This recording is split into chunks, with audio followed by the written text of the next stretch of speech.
Happy now? Oh, yeah.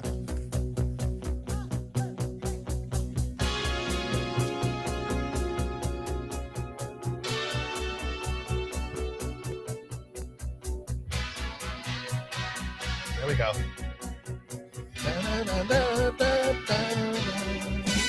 All right. Let's go. I like this song. It really gets you going. It does, doesn't it? It's a good one. It is a good one. I'm so glad our guest this evening picked Genesis. First time. Yeah. First time. Is it first time? It is the first time ever. Wow. Why did I pick this one and not the other one that takes like 30 minutes to lead up to? That's like every other Genesis song. Right. Yes, exactly. Welcome back, Geoholics, episode 274. 274. Yes. Moving right along. Just about to hit another landmark, 275. Sure. I'd consider that a landmark. Every 25, something like that. I don't know. Yeah. One step closer to 300, regardless. Gosh, it's good to be back. It is good to be back in the studio. We got a busy few months coming up. That's for do. sure. We do. A busy year. Happening. Yes. You know what I want to do, though? I want to take a moment here because I'm going to consider this our first show with all of our new friends of the program for 2026. Oh, yes. We have finalized our friends of the list program. is final Yes.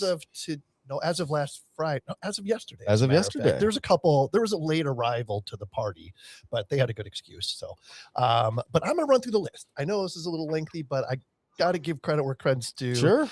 Right off the bat, Altair Central back with us. David Evans and Associates back with us. Emlid back. Diamondback Land Surveying back for another year. Esri, 12D Synergy, new for 2026. Yeah. We're going to hear a lot about 12D this year. Indeed. And we will be in Brisbane in July. We will. For the 12D Synergy Conference. That's correct. Super excited. I think it's that. a tech summit of some sort. So it's a summit. Yeah. All I know is we'll be there. Yeah.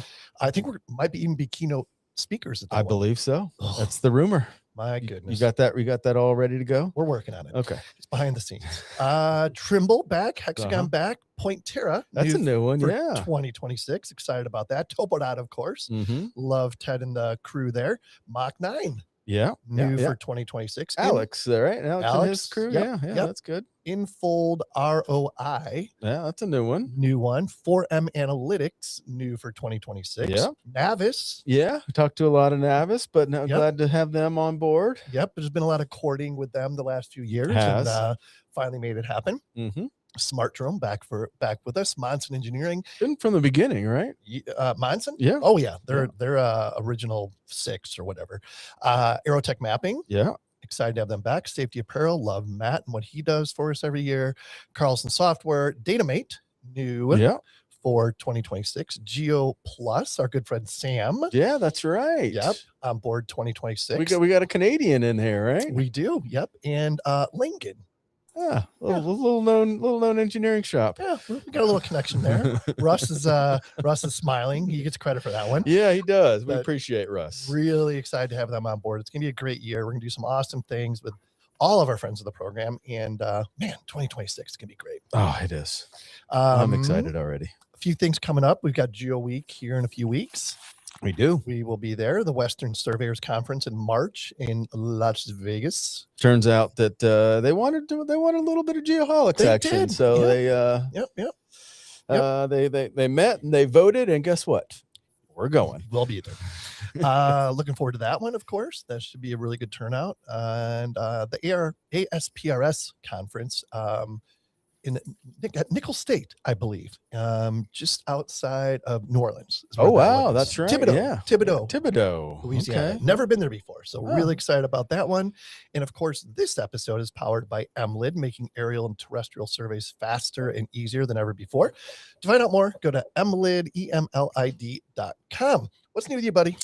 Oh, not a whole lot, actually. A lot of exciting things happening in the world outside of what you read on the news. So I recommend don't. I've stopped, honestly, the last 3 weeks. I'm done. Haven't turned the news There's on. just so much cool stuff going on as far as work goes, and massive big projects, and the 2026 is really shaping up to be being something, and it's going to be an exciting year. Other than that, just trying to get ready for this year, getting excited about the Open. Open's coming up. That's such a great time this time Biggest of year party to of the being year. in Phoenix. So you know what? Just really enjoying life. I must love say. it. I love to What hear about it. you? Same, enjoying life. Getting ready to All- be a grandpa, right?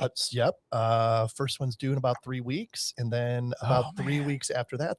No, not 3 weeks. What am I talking 3 about? months. Nope, March 10th. That's like 7 weeks. Okay, yeah. And then April 1st. Do they have names picked out? Weston, Sean or- and Shauna. Weston Sean Wofford. I Love can it. propose that. Okay, I like it. Like that has a nice ring to it. Yep. And then Presley having a girl, Olivia. Shauna. Shauna. Hannah Toodaloo. I mean, it just rolls off the Giorgio. tongue. It just rolls off the tongue. I love it. So yeah, lots of cool stuff happening this year. Super excited. Just excited in general, man. I knew like right when the switched over to 2026 that it's going to be a good year.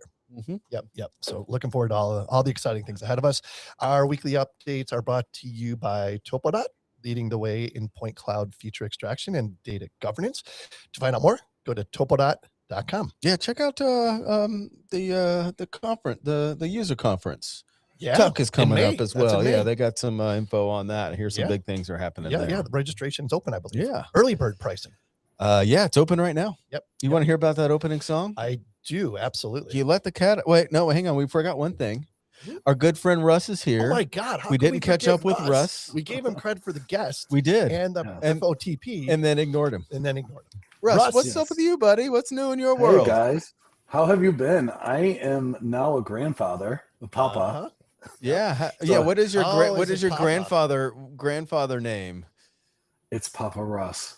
Papa Papa Russ. Russ. Love Yes. it. Mhm. Yes, Yeah, Papa I Russ. really like I it. have changed Still, all my video game handles, everything to Papa Oh my Russ, so that gosh. people know they're being beaten at a video game by a grandfather. Take Ah, much pride in that. Love it. that's awesome. Well, congratulations, buddy. We're happy for you. Thank you. And I just wanted to mention when you're going through the friends of the program, Mhm. it's funny. A lot of those are I'm friends with a lot of them, and it's nice Yeah. to see. You know, whether we bonded over geospatial or alcohol, whatever reason. No, they're all great people and Yeah. friends of the program. Yeah. Yeah, I'm excited about our lineup of It's an impressive list. of friends of the program this year. I Yeah. mean, it is starting to be the who's who in the geospatial I community. think we've arrived. Well, they've arrived and Or we're yes, and they're they've just arrived. dragging us along, and we appreciate that. Finally figured it out. Yeah, right. That's awesome. All right, I appreciate that, Russ. Getting to our song of the week. I'll just jump here. Our song of the week's brought to you by Altera Central, your Trimble dealer for all Taking things control. I survey, like it. mapping, and even marine gear. Also, if your drone falls out of the sky and you need to replace one, call those guys as well. They've got some people that can help you out there. To find out more, alteracentral.com, or you can go to the geoholics.com, click on Marketplace, find that used gear from Altera Central, and it will get you there. Absolutely. That song, everybody knows them. Pretty famous group. Genesis. Song is Turn It On Again. Genesis is an English rock band formed in 1967. That was a long That's a time good ago. year, by the way. A lot of Wow. good things happened I in didn't know that. 1967. Yeah, sure. They're formed at the Charterhouse School in Surrey, widely regarded as one of the most successful and influential groups in music history, with 100 to 150 million albums sold worldwide. That's a pretty big spread number. there, but it is a big number. And known for their dramatic shift from progressive rock to mainstream pop, the band was inducted into the Rock and Roll Hall of Fame in 2010.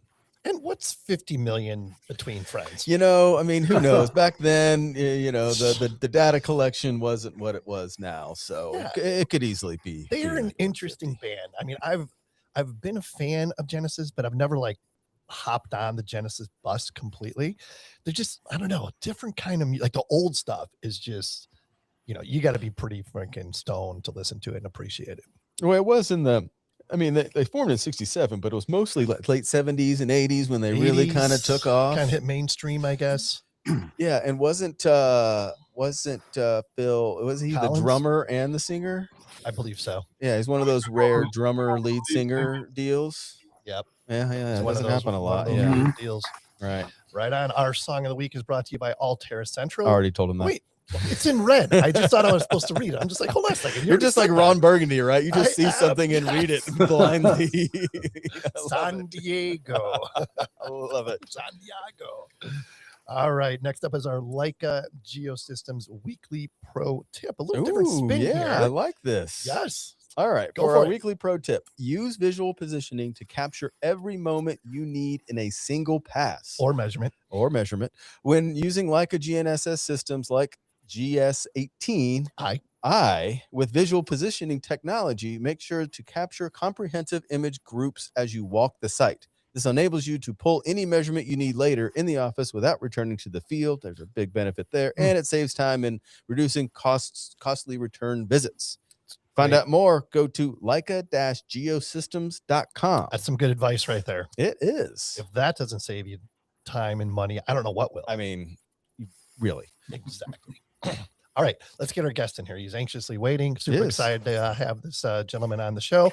Our guest this week is, of course, brought to you by David Evans and Associates. To find out more about the DEA difference, visit DEAINC.com. And I can tell you the DEA difference is more real than ever right now. I spent 3 days last week in the Survey and Geomatics Leadership Conference, or Summit, I should say, right here in Phoenix, Arizona. And it was amazing 3 days. Tons of incredible takeaways. Love the direction the Survey and Geomatics group is going, and excited about the DEA difference. Oh, nice. Yeah. To find out more, as I said, DEAINC.com. All right. Hiring, FYI. Let's get our guest in here. Our guest is Gordo Perry. He goes by Gordo. Gordon is his first name, goes by Gordo. Gordo Perry. He's from little town called Detroit, Michigan, born and raised. Oh, nice. He attended Lansing Community College in Lansing, Michigan. Good Midwestern guy. Love the Midwest guys. Job is geospatial system development specialist. His hobbies and passions include LiDAR applications in general. We're going to talk a lot about that tonight. Surveying and mapping, developing sub-consultant relationships. Outside of work, loves his wife, sailing, and their Labrador retrievers. Oh, nice. Gordo, welcome to the Geoholics. Thanks so much for being here. Oh, it's a great pleasure to be here, guys. I really appreciate the invite, Russ. Yeah, Russ. Yeah, way to go, Russ. We appreciate Russ for making this connection. Every once in a while, Russ brings a quality guest. You know, he does a broken clock, he does add value right? every once in a while. Yes. You couldn't do it without him. Let's just put it that way. I am very excited for Gordo to be here because he is one of the foremost experts on all things rail and geospatial that I've ever met. That's awesome. Russ, how do you know Gordo? I had to win him over through work. We knew a bunch of like we kind of knew people that knew. We had a common Jason and Steve Waldemer, and then we had new mutuals basically, and then we got to work with each other on a very, very large rail project. Nice. Not. It was very large for me. Gordo was probably chump change. That one. It was like 77 miles. Yeah, 77 is large scale, so it's good.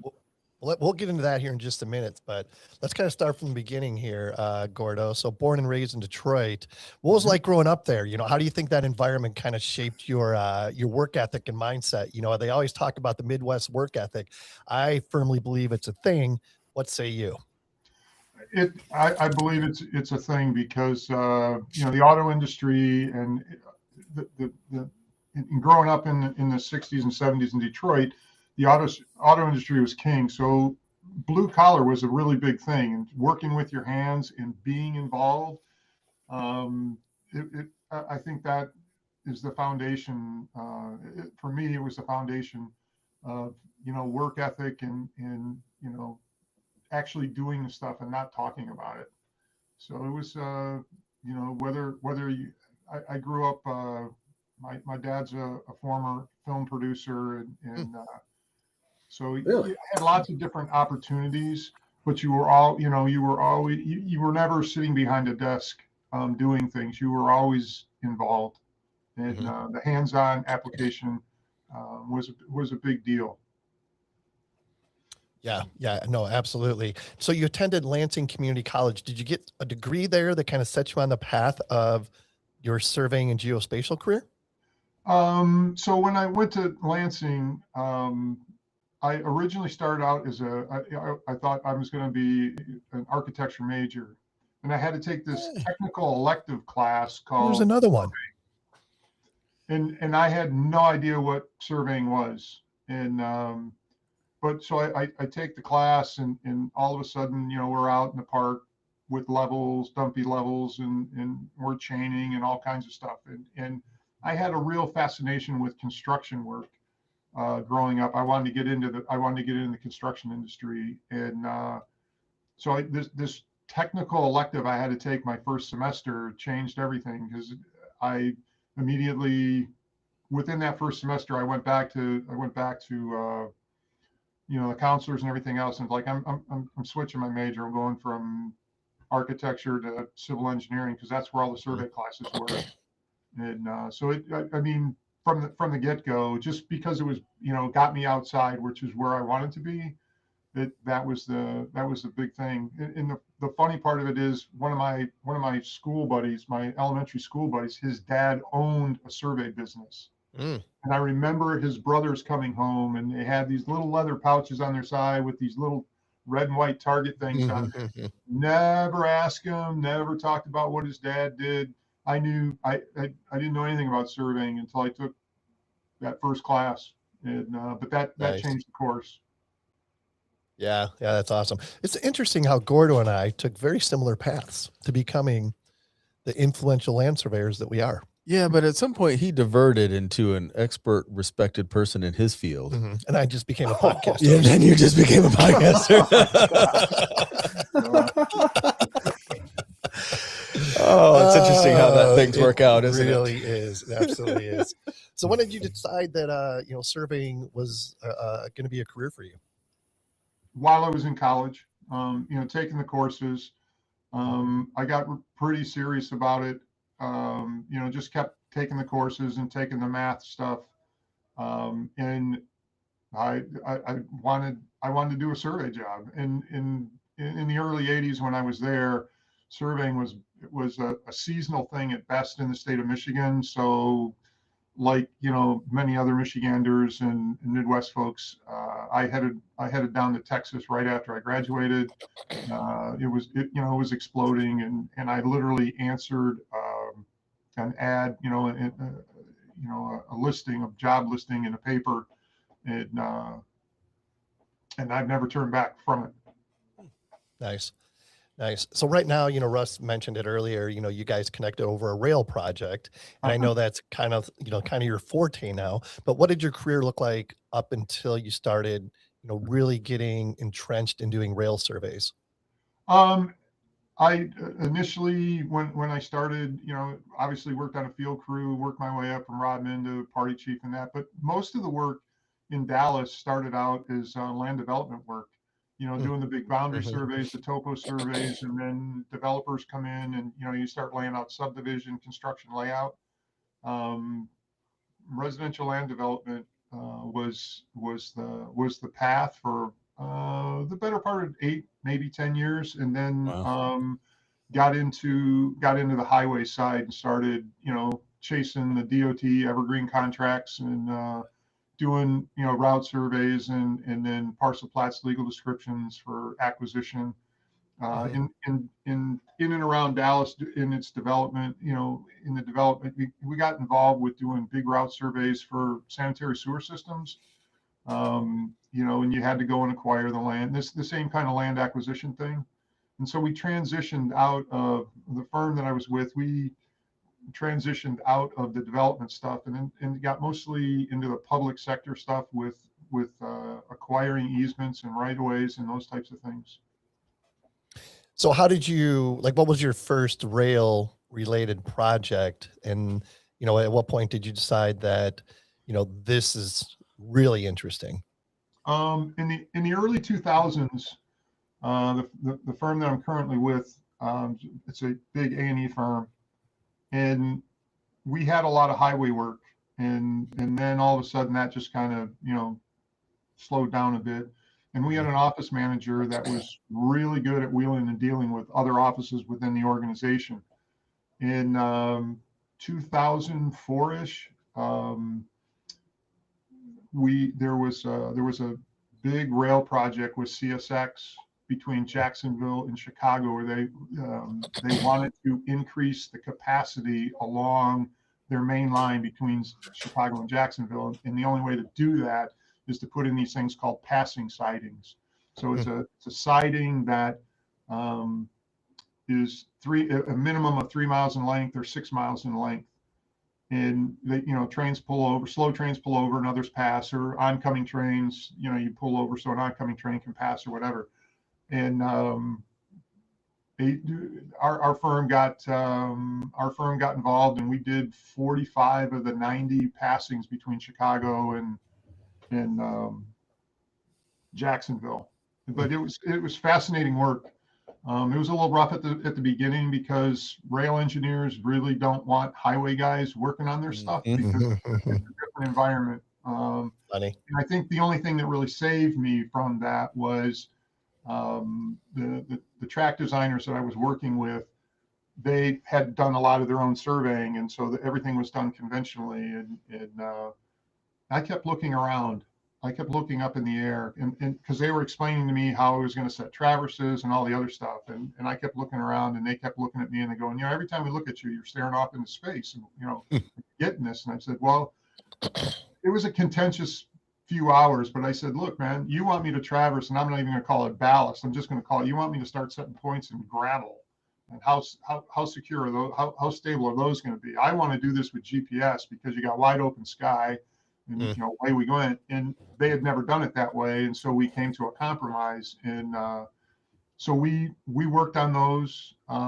Eventually, I left the firm and went to a small Midwestern firm, but I worked for the organization for the next 5 years as a survey subconsultant because that's all I wanted to do, and it were always long-term type of projects. And so I stayed with it and conventionally surveyed railroads until 2009 or 10-ish. Oh. Wow. And I'm just curious, just to take a step back, you mentioned that the highway, the rail designers don't want to work with highway guys because it's a different environment. Can you talk a little bit about what makes it different and challenging that you just can't go from highway to rail? Like what makes it that different environment?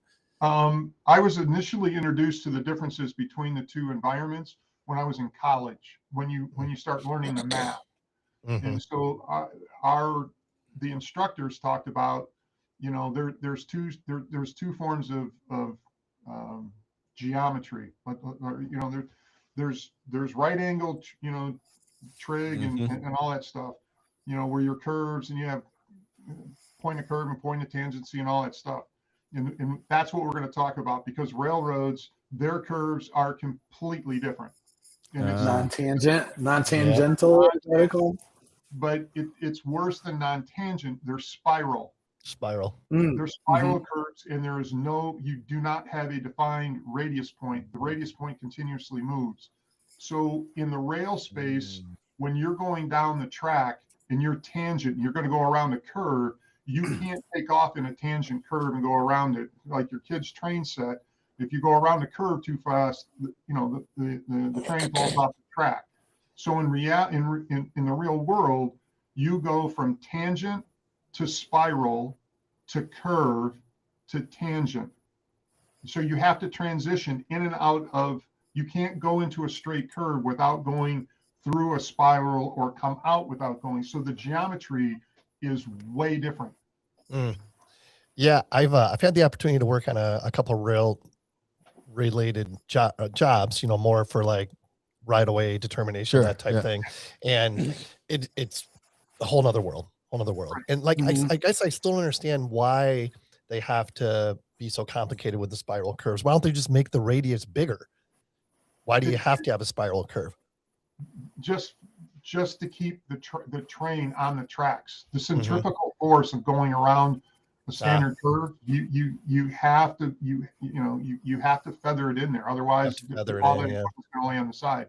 And the other challenge with railroading, and it's more prevalent today than it was back in the early 2000s, and it's only going to get tighter, is you can't work in that rail space without what they call flag protection.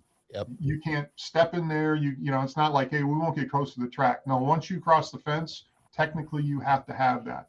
Then the other challenging part is a lot of transit railway corridors and facilities are all considered critical infrastructure. And most times you need to, you know, you need to have the TWIC card, which is a background check and everything to work in those. And so you have to be super efficient. You have to have lots of planning, and you got to have lots of plan Bs, because it never goes. Never goes, as planned. Russ and the team found out it never goes plan A. Yeah. It never goes plan A. Yeah. And then the other challenge is like, and like I've heard people say that it's like the authority that the railroad has is just one step below that of God. That's what I was just gonna say. For all intents and purposes, they are God. Like, they are their own government kingdom. They even and they flex it easier than like the real government can. I feel like even like which is and also the strictest safety sites I've ever been on are always rail jobs. Like I've done somewhere, you know, we were doing a bridge and they had a guy, you know, that would cross. And if you walked across those tracks with your phone, you got one warning. The second time they booted them off the site permanently from whatever company it was from. One of the things that people don't really realize, even whether it's transit or freight, when those trains come by you, they make a lot of noise. But when you're actually working in there, you don't hear them. Really, you don't hear them. Wow. They'll come up on you much quicker than you ever think. And these are just massive machines. There's nothing sexy about railroading. It's brute strength, guys. It's big stuff. You know, like go ride a transit system. In a lot of my experience in Russ's would be, you know, ride a transit system on the East Coast. And you get on a train and the jerking at the stopping or the starting. In cars, you would call that whiplash. In transportation, it's just like, oh, we're just getting started or we're coming to a stop. I mean, but you're happy when that happens on a train. You're like, oh, the train's moving. Yeah, but the scenario is, you know, you like roadways, you know, trains come in all directions all the time, and they're not loud. They're not nearly as loud as people think they are. And your head. I know it's the same on the highway, but you don't get many chances in a rail environment because you don't have space like you do on a highway right away. Sure. Clear zones and all that stuff. It's not that they can't. It's not that somebody can't transition into it. I obviously did, but it's just it's a different environment. You got to have a ton of respect for it. Yep. Hey, good job security for you though. Yeah. Oh yeah. So speaking of, go ahead, Russ. Go. I just wanted real quick. I just always wanted to know how accurate. Like, there's a show, Hell on Wheels. I don't know if any of you saw it. How accurate was like the surveying part? You know, when they went, obviously someone laid out the rail for them. Like, do you know anything more about the history of how railroad was surveyed? You know, no, I really early on or no. The only thing I know as far as history is in the Western United States, you know, after the Louisiana Purchase and stuff, and you know, trying to take territories and turn them into states, they all had to be surveyed before they could receive, you know, become a state. And in the railroads, the government struck a deal with the railroads so to help with the surveying of the territories. And the thing was, for every section they surveyed, they were given a section. Wow, that's a good incentive. That's why they have so much land that they've never given back. Wow. That is crazy. I did not know that. Yeah, I didn't either. Yeah. Wow. No, that's cool. I was hoping for some little knowledge like that. Yeah, the whole geometry thing. No, I don't know how they were able to make that so accurate, but I do know that they were the railroad companies were huge in surveying land for the government to define states. And they couldn't pay them. So they did a land swap. Every section they surveyed, they got a section. Wow. Wow. But according to that show, the two ends, and they met in the middle in the golden spike. So they weren't off somehow. It connected. So it must have been pretty dead on. Well, thank you, surveyors. Yeah, every once in a while you need a little pat on the back. Yeah. Well, let's talk about at least a couple really cool projects you've worked on, Gordo. One that you mentioned in your bio was the Penn Station underground surveying that you did. Talk about that experience just a little bit, and kind of what challenges and what you were doing there. Sure. So New York Penn Station is the busiest rail station in the United States. So there's just a ton of traffic that comes in between Amtrak itself and then all the transit agencies, Long Island Railroad, Metro North, New Jersey Transit, all that stuff. It's a huge place. And for years, bits and pieces of the station of the station had been surveyed. So for those, and I did not know this, I learned this really quickly. So New York Penn Station, of course, it's all underground, but above it is Madison Square Garden. Okay, so there's this big facility that I've only, prior, because I didn't travel a whole lot until I started working in the Northeast Corridor. But when I came out of Penn Station, I looked up and it's like, oh, I've seen this building hundreds of times on television for basketball games or hockey games or whatever. Oh, yeah. But the track level of Penn Station is 3 stories below the street surface. Wow. So, and there are several what they call storage yards there. There are 11 platforms there, and you've got it's, and then they exit by going north to the Hudson River portal, and then they go south to the East River portal. There's about 35 miles of track inside Penn Station. 35 miles? Unbelievable. Yeah. With all the yard tracks and all the special track work, what they call ladders to divert the trains to all of the platforms and that, but all the yard tracks, all that stuff. Yeah, there's a ton of track miles in there. So they had tried several attempts at conventionally surveying all this facility underground, and they did pieces and parts, and they tried stitching it together, and it never came together. And then they tried, Amtrak themselves tried a mobile application, but the problem, the systems that they were using didn't have the ability to, they weren't properly, they didn't have good IMUs and other sensors.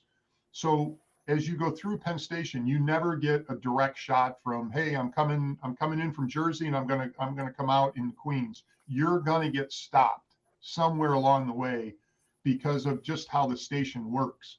Huh. And when you stop and you don't have all the right remote sensing equipment, your data just you got nothing really.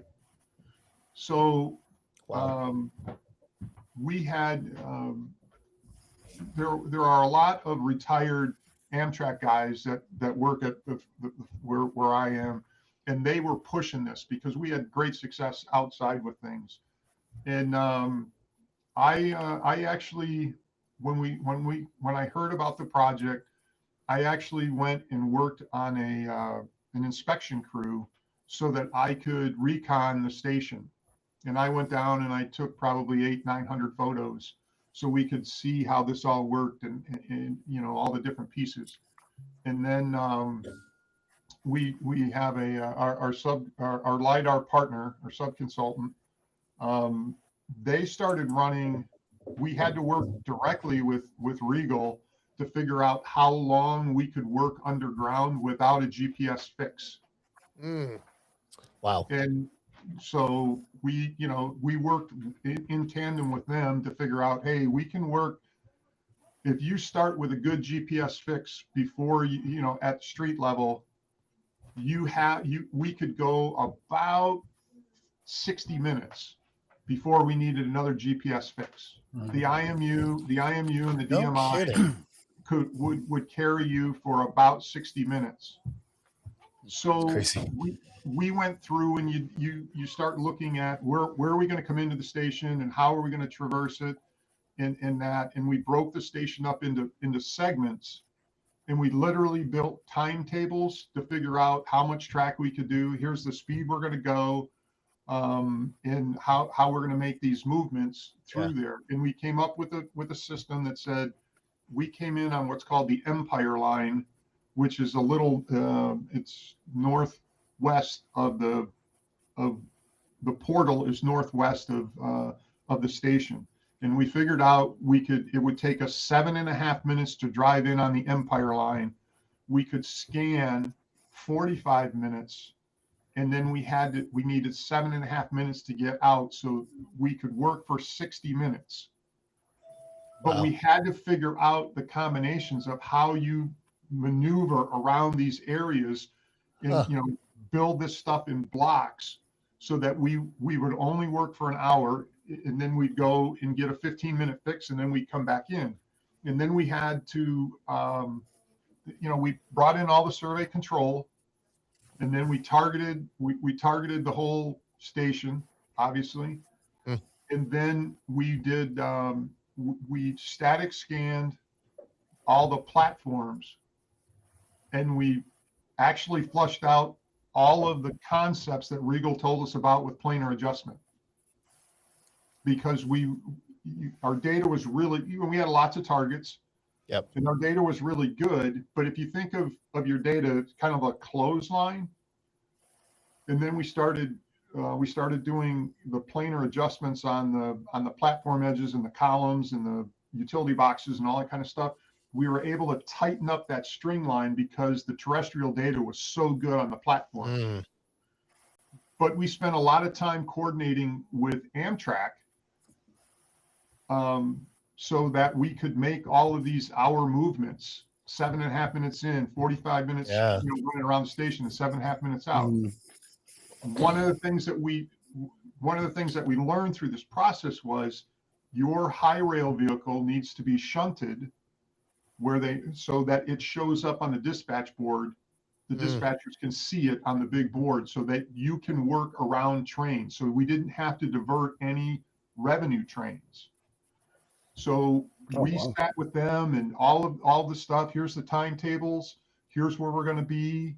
And working with the dispatcher to be able to move us into an area where we weren't going to disrupt revenue train service, or go to areas where revenue train service was going to be, you know, it could be diverted to other platforms or whatever.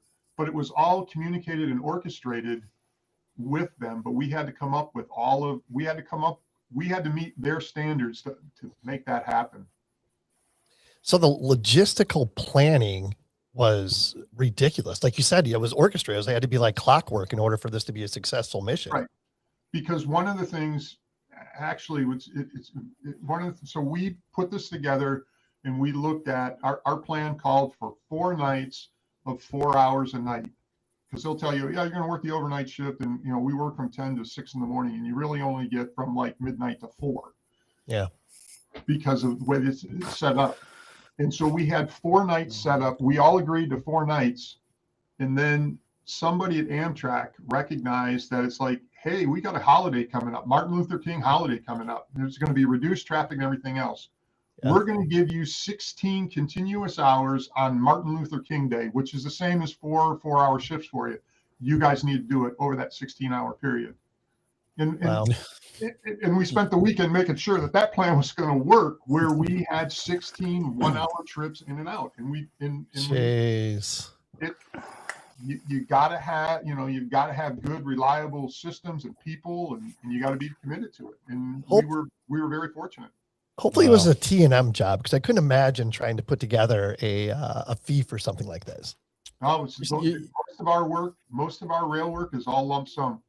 You're Really? you're such a BD guy now. You don't even think about project execution. You just think, oh, how's that proposal going to look? Because then you just get to hand it off. Hey, I want to set my folks up for success. Yeah, right. You can always tell people who have worked on a rail versus when they haven't, because they know like certain things, like you touch the Yeah. burner and you know it's hot. Like you learn that Right. every lesson costs money that you learn on rail jobs. Every lesson costs requires- money. I love that. What do they say? Experience is free, but it costs a lot. So I think that's more so for rail. But you have to you have to have backup plans, and you have to be very flexible and accommodating, because you'll ultimately, if you're flexible and accommodating, those guys that are at a very high level, you get the executives that, oh, this is all going to happen, we're going to give you whatever you need. And you get down to the operations guys, and the operation guys look at you and they shake their head and they're like, this is never going to work like this. Mm-hmm. And so you spend a lot of time coaching them, going, well, we could work it like this and it'll help Sure. you. You really spend a lot of time, you invest a lot of time in goodwill, and you're very, and you're always appreciative when they give you something. So how and when did the what we'll call rail mapping transition into mostly LiDAR and mobile LiDAR? Like, when did that happen and how did that go? Was it the ugly stepchild for a little while, or was it immediately adopted? I will tell you that I'm not going to say that I was I was the leader of it, but I was. Oh, it's okay.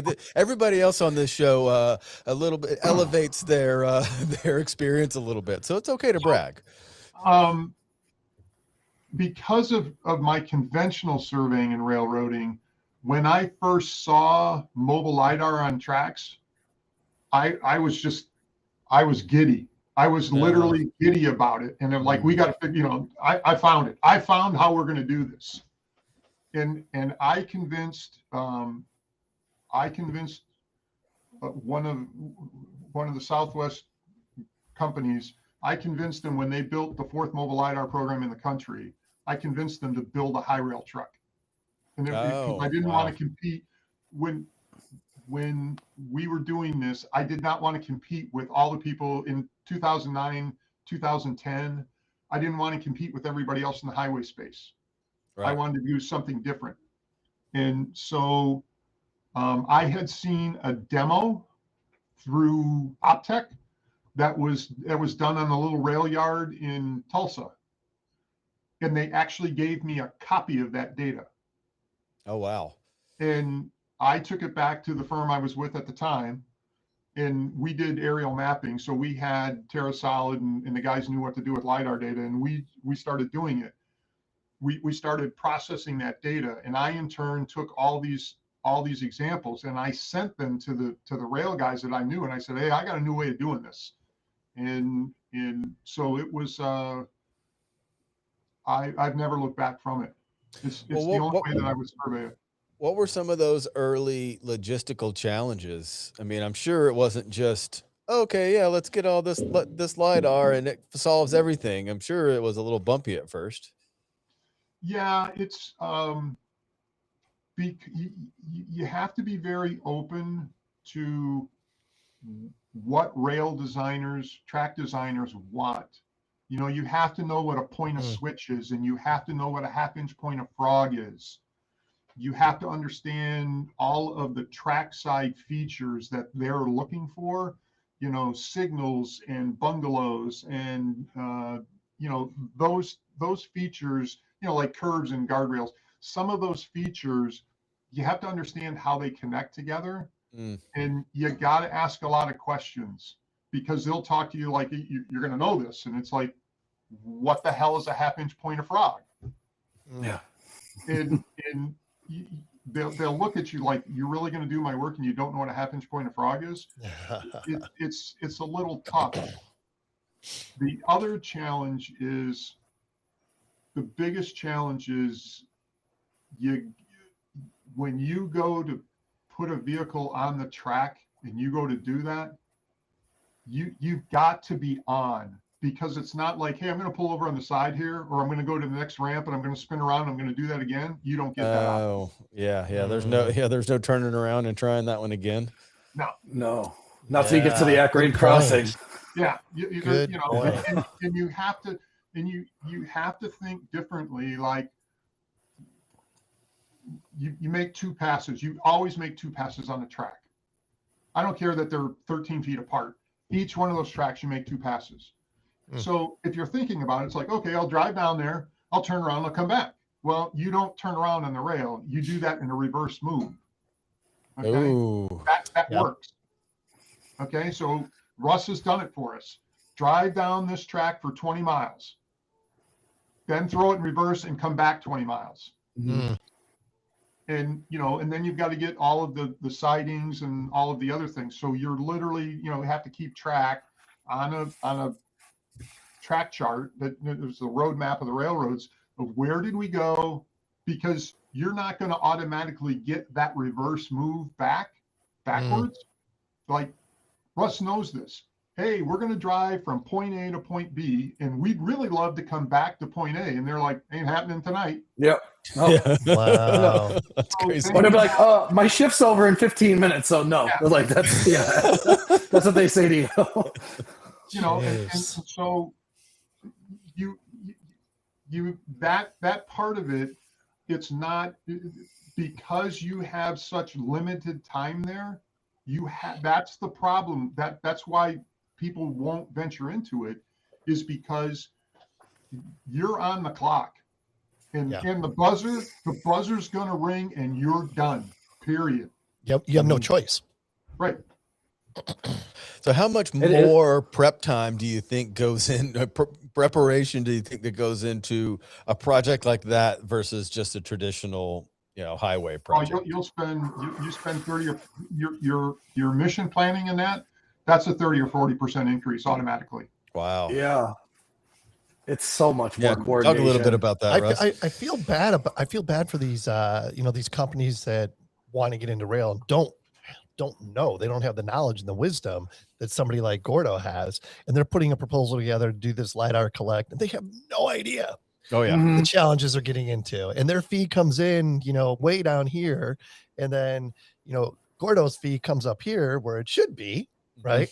Man, it's that's and the other thing is, they don't really understand, and Russ can attest to this also.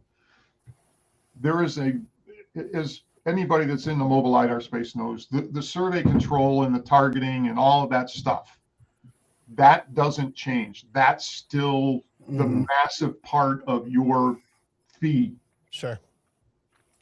But then you go but all the railroad, all your clients see, all your rail clients see is oh, you're going to high rail down there and back and you're done. And, you know, I mean, I have executives that say, oh yeah, we can scan that in 2 days. Yeah, we can scan that in 2 days, but we're going to spend 2 weeks or 2 months putting in all the survey control.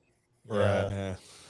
Nothing affects LiDAR scanning, whether it's UAV, mobile, terrestrial, any of them. Like, it's the control. The control is what wildly changes the price, how much control you need for your accuracy. And on a rail, you have to do quiet time, basically, to do quiet, which is like you have a flagger, or it's during train off hours, and that's that's the only time you can go in and set control, like within 25 feet or whatever of a track, depending on what line it is. The logistics are crazy. So that's a great lead in, Russ. Talk about the process, you know, when you're doing a project like this, you know, from the collection and the processing and the extraction, and how do you manage these what have to be massive files? That's a great question. So it takes a lot of coordination, like Gordo said. So you end up talking, you have a point of contact at the rail, and it can be frustrating because you can have plans to go, and let's say you're supposed to meet at 11 o'clock at night, and you're supposed to scan from 12 to 4 in the morning. Everything I'm saying is for the Northeast corridor, by the way. I'm sure it's different when you get west, and Gordo could attest to that. But when you're in like New York City area, they'll tell you, you know, you could come out and scan last train's 11:30 or whatever. You go out there, your flaggers might not show up you'll get onto site, and then you'll start calling around and be like, yeah, the flaggers we don't have flaggers. And it's like, thanks for telling us before we drove 3 hours down here. And then, I mean, you have to get stuff inspected for any railroad. The high rail rentals fail about 30% of the time for just like random lights and everything. And then once you get into the mobile scanning, there's a couple ways you can go about it. Ideally, it's everything's dictated by the rail. So who you're working for and where, because either, ideally you get nice clean shots, but that almost never happens, and you end up piecemealing it. And so then, like Gordo said, you really want to befriend the people that you're working with so that you could try to get an equitable split for how you want to register it. Like for me, I would like to register all the passes, but equal to each other, where they're next to each other. I don't like I've been forced to do all over the place before, and with Gordo, and it's not fun. It's not a fun process. Yeah. So No, it's, an example is you get into 4 mainline territory tracks. So you have 4 tracks out there. You'd really like to process those 4 tracks, but you only get the first 1 or 2, and then you'll come back.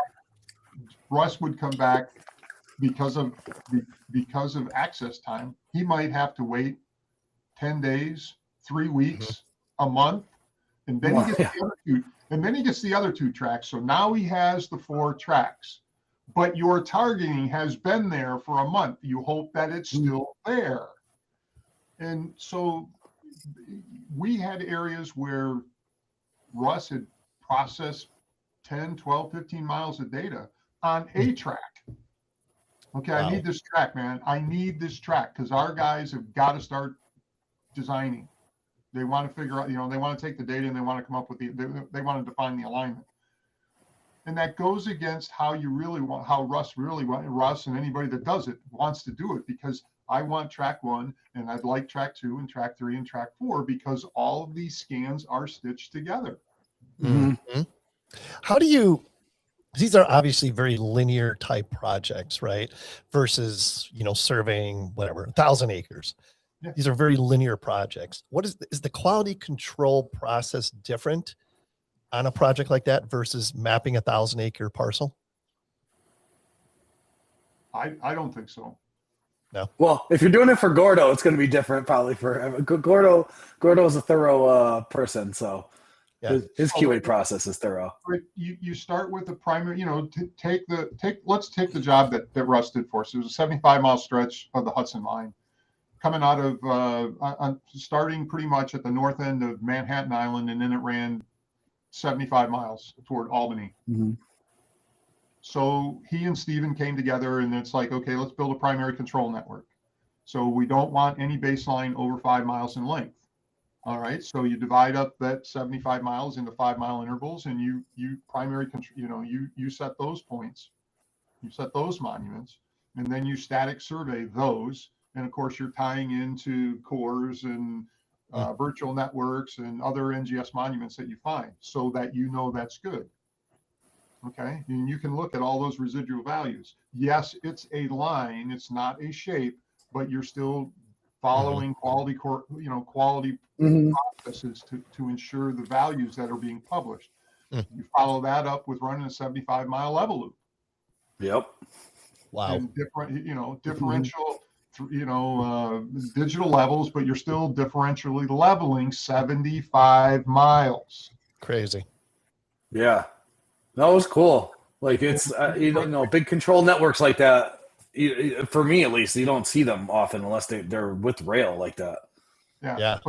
But the quality control on a 1,000-acre boundary survey, you're going to have a nice geometric shape. It's all, you got something, but you're going to run those same procedures on this line.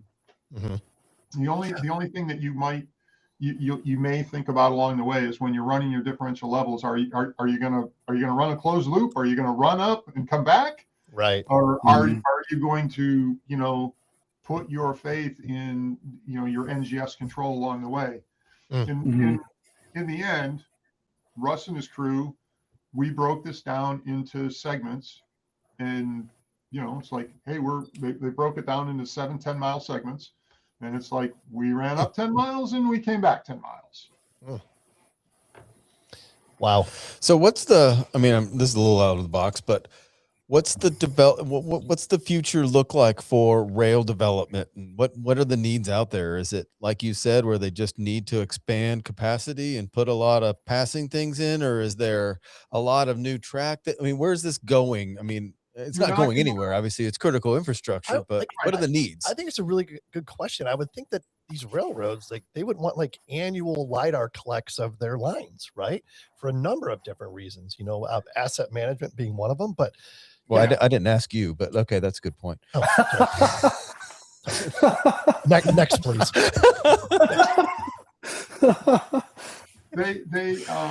I'm just a so podcast. One of the projects I listed for you guys was Amtrak's reference surfacing program. Yeah, talk a little about that.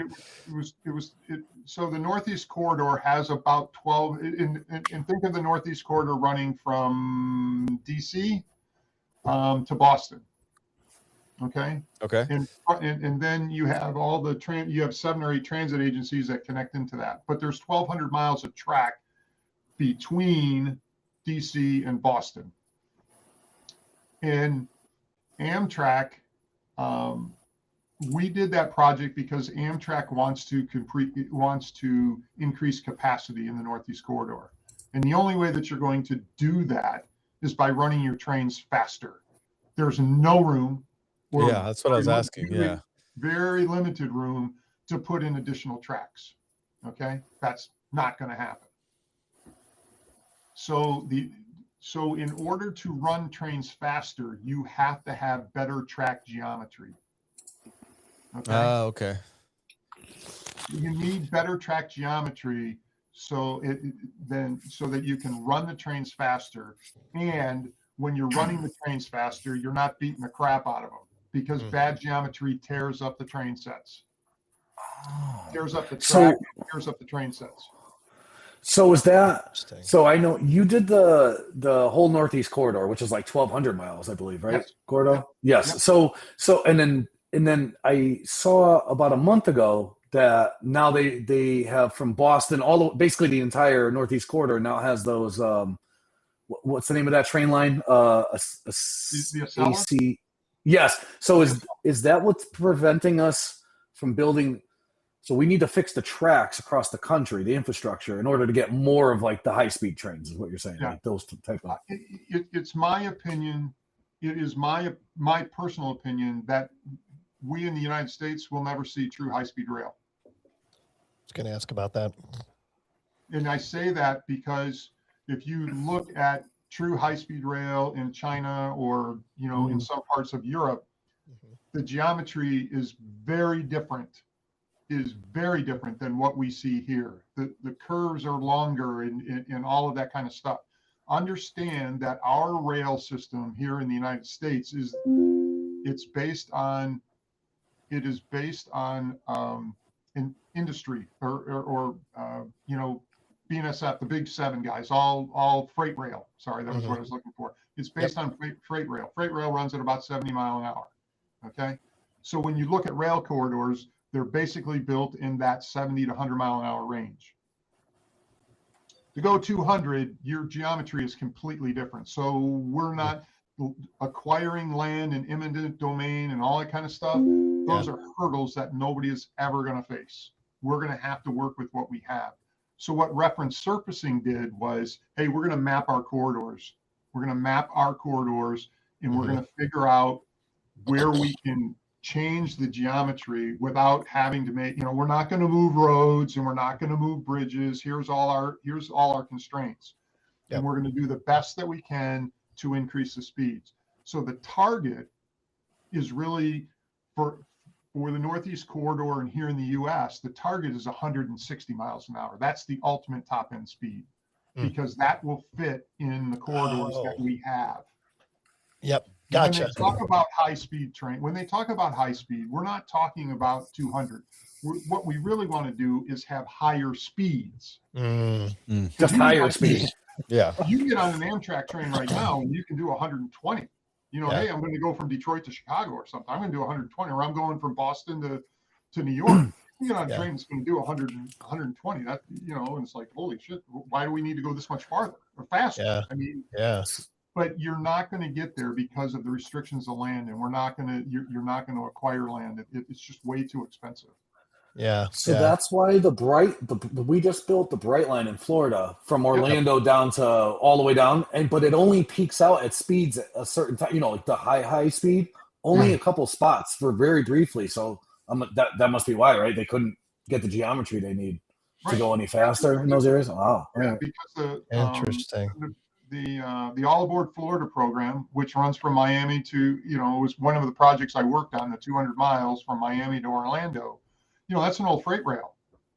And you have all of the, you know, down there, you know, you've got all the water canals and everything else. It's like bridge after bridge and road crossing after road crossing after road crossing. You're not going to elevate all that stuff. You're just going to, you know, here's where we're going to go. So the environment dictates how fast we're going to go.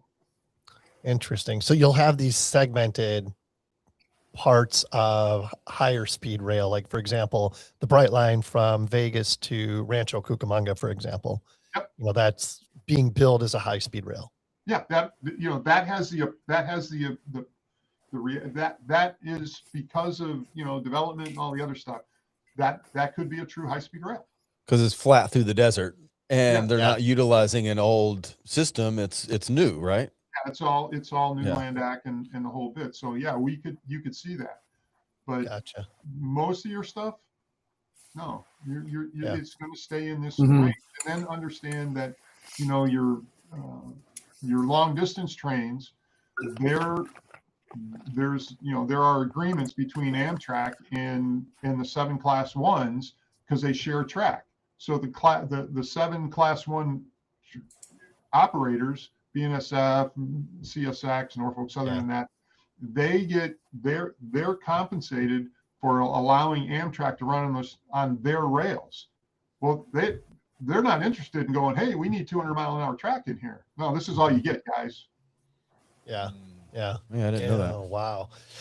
Learn something new every day, Sean. Right? Yeah. Yep. So, gosh, are we at an hour already? Yeah. Holy crap. Unbelievable. I do have one question I want to make sure I ask, just because we got Russ on here too.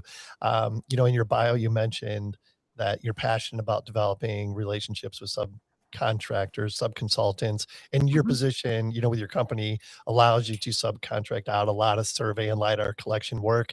And since you do a lot of that, what makes a good partner, you know, when you're considering subcontracting that work out? We can have Russ drop off. Yeah. We can drop Russ off if we need to be honest. Or use Russ as an example of what not to do. Present company withstanding. Russ and his partner Andy, they fit the bill. So the A&E firm that I work for, when we're kind of at an advantage because they actually, you know, it's like, hey, Gord, we're giving this to, you know, here's this survey thing and you take care of that for us.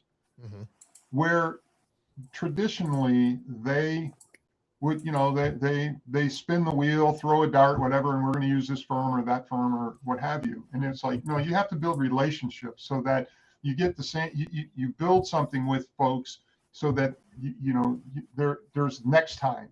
These aren't one-offs. And the biggest thing for me personally in building those relationships is I'm the liaison between the design team and the surveyor. So I can translate all of that engineering design gobbledygook and put it in layman's terms for people like Russ. Yep. Because I see the bigger, when I worked directly in the survey business, you know, you got blinders on and you know, hey, here's the definition of surveying. And that works to a point, but when you're looking at bigger projects, these bigger transportation projects, you need to understand that it's a piece of it. And having a surveyor making the request to subconsultants, I know what it is that I want, and I'm hopeful that they're receptive to altering their program to fit our needs. And it works a lot of the time. And there are times where it's like, no, man, you just tell us what you want, and we're going to drop it off on the doorstep like a quart of milk. And that doesn't work. We are very interactive. The way that we develop, we acquire sub-consultant services and interview sub-consultant services. We want them to be open to what we're, the way that we want it. Like, we have our own specs for data accuracy in that. And some sub-consultants like Russ and Andy, they're like, great, now we know what you want. And they're more than happy to do that. And they're more than happy to interject back to us, and we can alter the program. But it's just an interesting process, because a surveyor from an A&E firm is asking for the services, and not just some engineer that's trying to tell you how the surveying is going to happen. And if you're open to that, if you're open to communication and conversation, it makes that relationship grow. And it's easy to turn around and say, we're going to do it again. Well, I mean, besides successfully dumbing it down enough for somebody like Russ to understand, it does sound, which is like no small feat. Yeah, right.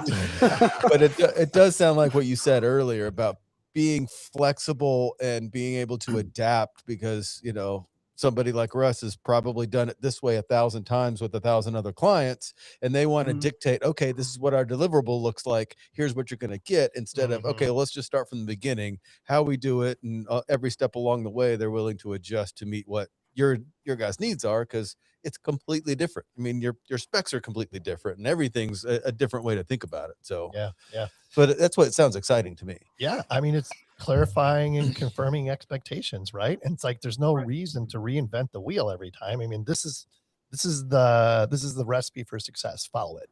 Right. But I guess the sentiment to all the, like, go back to how you said of people not getting into this kind of thing, I think that's because they go into it thinking they already know how to survey, and they know what they need to do. And it's the other way around. It's like, no, that we're a blank slate. You tell us and we'll adapt for you, instead of the other way around. Yep. Don't be rigid. Right. What do you have to say about that, Russ? Other than, you know, the little shot I had at you and your cat's tail. Agree. And my cat is now on me. Mabel. I thought I had the door closed. Sorry. No, I agree. And one thing, I work for other surveyors often, and I love working for knowledgeable clients, because then you can have, I don't want to say full transparency, but you can be more open about this, like what you're encountering, and they understand, obviously, you know, and they can empathize and they can help you a lot of ways. Like when we ran into problems, Gordo was able to help because he understood what we were trying to do. And, you know, like if plan A didn't work, you know, bounce plan B, we would collaborate together. Like, hey, let's come up with this. Let's pivot to this, you know, and then you end up getting a partner more so than just someone you're working for. And and that leads to really good, you end up trusting each other more than you would in you know, if it's just a jabroni that you're doing, you know, like you said, dropped off the job or whatever. Right. Yeah. So that's pretty much it. Yeah. I think you hit the nail on the head there with that. And that's been my experience as well. I think to sum it up, Sean, is you may, you know, folks have been doing something for a long time. Surveyors have been doing something for a long time. Is if you're willing to continue to learn along the way, or be open to learning or doing something new, it works every time. Yep. If you're in the tried and true, and this is how it's going to be.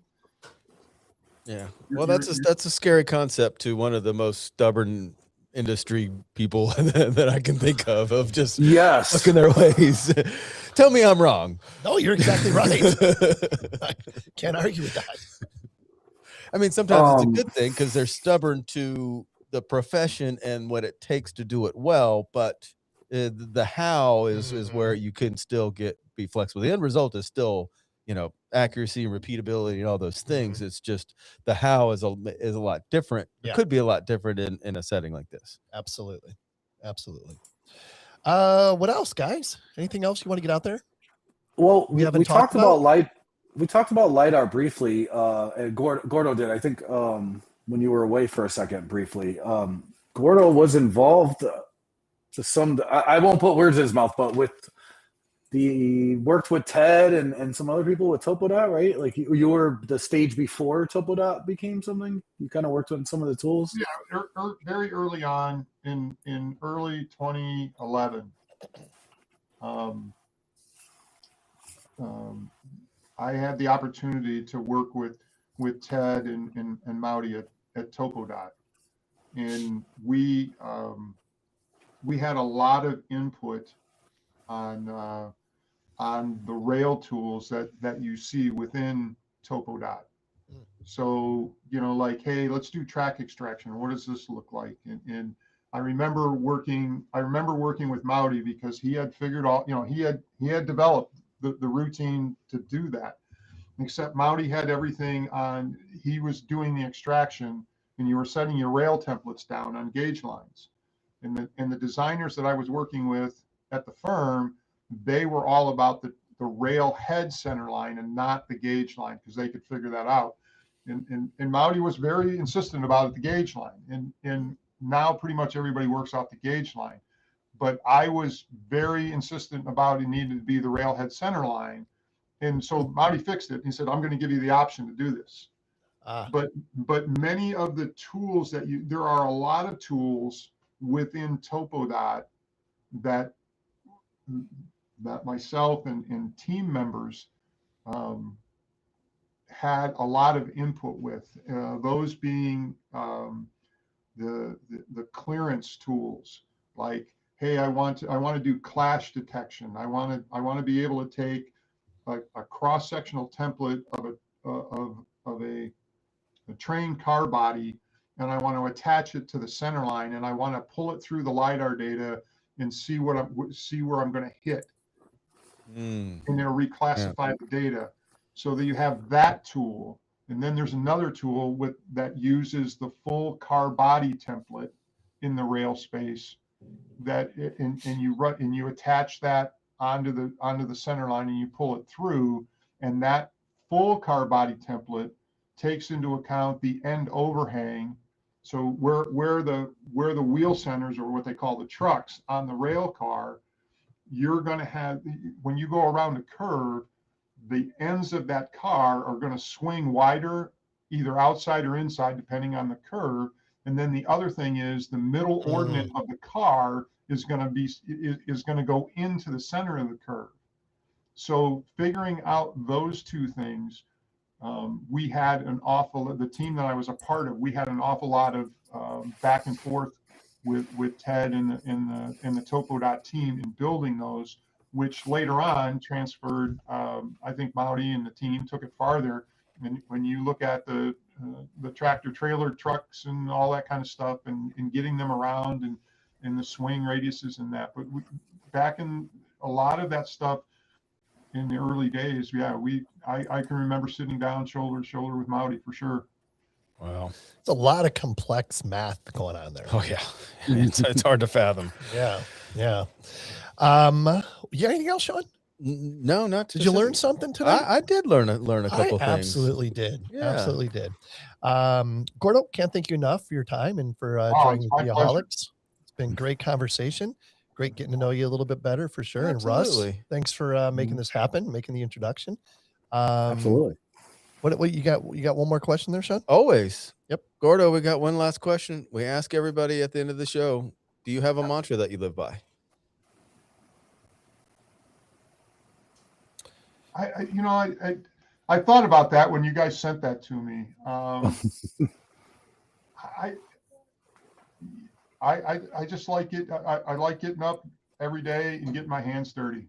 Let's participate. I like that. I have a lot of friends over the years, and there's a lot of people talking about retirement and that. And I have no desire to do that. I want to continue to work. I like learning new stuff. I'm well into my career, and I'm still looking to get licensed in additional states. And I still want to, I still want to learn. I'm still open to learning. And the technology makes that easy to do. So I do. The mantra I can tell you is I want to get up in the morning and get my hands dirty. I love it. I like it. All right. Russ, you got anything else before we get out of here? No, I just want to say, Gordo, I appreciate, you always, like you said, you always try to learn stuff too, but you're also very good about teaching and sharing your knowledge, which there needs to be a lot more of that in our industry. We could always use more of that. And you are always one of those people that's more than willing to share whatever knowledge you have on the subject. So I always appreciate that personally. Yeah, invaluable. Yep. I just don't know that there's I don't know that there's any real value in retaining that. It doesn't make my position any better. I will tell you that one of the people that I had the opportunity to work with in my career, and this was probably 15 years ago, when we were building the fourth mobile LiDAR program in the country, and it was working like hell. And we were trying to hire somebody, and I burned through candidates one right after the other. And the owner of the firm came to me and he goes, I'm taking over this process because you're killing us. And I said, well, and he goes, and you want to know why you're killing us? Because you're worried about hiring somebody smarter than you. You're always going to have a position here. Don't be afraid of people that are smarter than you. Yeah. And I didn't get it at the time, but I certainly, it didn't take me long to get it. And I have made great strides in my career because, you guys know better. I turned to Russ, hey, Russ, I think you're smarter than I am because of the post-processing that you're doing. And when you come back and said, hey, I want to do this, I could have said, no, I want you to do it my way, but it wouldn't have mattered.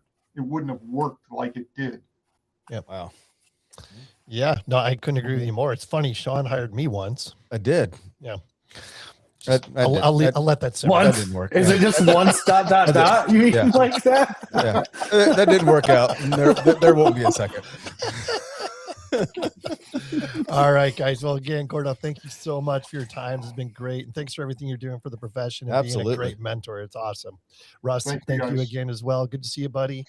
And what do you say? You want to get out of here? Let's take us out. All right, let's do that. Add value, make friends. I do have one little thing. All right. It was Peter's birthday yesterday. Happy belated we all birthday, want to wish Miss Peter happy Peta. birthday. We wish he has a great day. It was Australia, whatever so day it is in whatever Australia. day it is, but we always wish her the best and really happy for her. Absolutely. Happy birthday, Peter. If anyone would like to be a guest on a future show, shoot us an email at info@thegeoholics.com. Getting a lot of requests here lately. We are. Yes. Huge thanks to our friends of the program that we mentioned earlier for 2026. We couldn't do any of this without you. Genesis, turn it on again, available everywhere. Until next time, everyone, a few takeaways. Every lesson costs money. I love that one. Yeah. Be flexible and accommodating. Another great tidbit of advice. Be open to learning. And lastly, get up and get your hands dirty. Love it. Most importantly, as always, be safe and healthy.